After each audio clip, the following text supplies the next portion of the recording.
সন্দেশখালীর ঘটনায় অবস্থান বিক্ষোভ করল ভারতীয় জনতা যুব মোর্চা। বৃহস্পতিবার জলপাইগুড়ির ধূপগুড়ি বাস টার্মিনাসে তারা এই বিক্ষোভে সামিল হয়। এদিন তারা প্রায় দীর্ঘক্ষণ এই বিক্ষোভ সংগঠিত করেন। এদিন এই বিক্ষোভের মধ্য দিয়ে এই ঘটনার প্রতিবাদ জানান তারা। পুলিশ প্রশাসন যতক্ষণ পর্যন্ত দোষীদের শাস্তি না দেবেন ততক্ষণ পর্যন্ত এই আন্দোলন চলবে বলেই জানিয়েছেন নেতৃত্ব। News bureau, Jalpaiguri. এর জন্য প্রতিবাদ। সন্দেশখালীতে যে মা বোনেদের উপরে অত্যাচার হচ্ছে সেই নিয়ে আজকের এই আন্দোলন। কারণ আমরা চাচ্ছি শেখ শাহজাহান এবং তার যে সহকর্মী তাদেরকে অবিলম্বে গ্রেপ্তার করা হোক।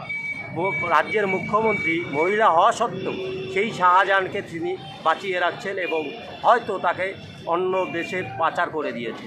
আমরা চাচ্ছি শেখ শাহজাহানকে অবিলম্বে গ্রেপ্তার করুক এবং সন্দেশখালীর মা বোনেদের উপর বিচার করুক। এটাই আমাদের আজকের দাবি নিয়ে আজকের এই বিক্ষোভ মিছিল। সংবাদ প্রকাশ করতে গিয়ে এক সাংবাদিককেও গ্রেপ্তার হতে হয়, কি বলবেন? ভারতবর্ষের চতুর্থ স্তম্ভ হচ্ছে আমাদের সাংবাদিক। এই সাংবাদিকরা যদি খবর করতে যেয়ে এরকমভাবে নির্মমভাবে তাদের উপরে অত্যাচার করে এবং তাদেরকে গ্রেপ্তার করে নিয়ে যায়, তাহলে আমাদেরকে সাধারণ মানুষকে কীভাবে বার্তা পৌঁছে দেবে যে এই ভারতবর্ষের পশ্চিমবঙ্গে যেসব সন্ত্রাস হচ্ছে সেই সন্ত্রাসগুলোকে কীভাবে রুখে সেইটার যদি না দেখাতে দেয় সেটা খুবই অন্যায়।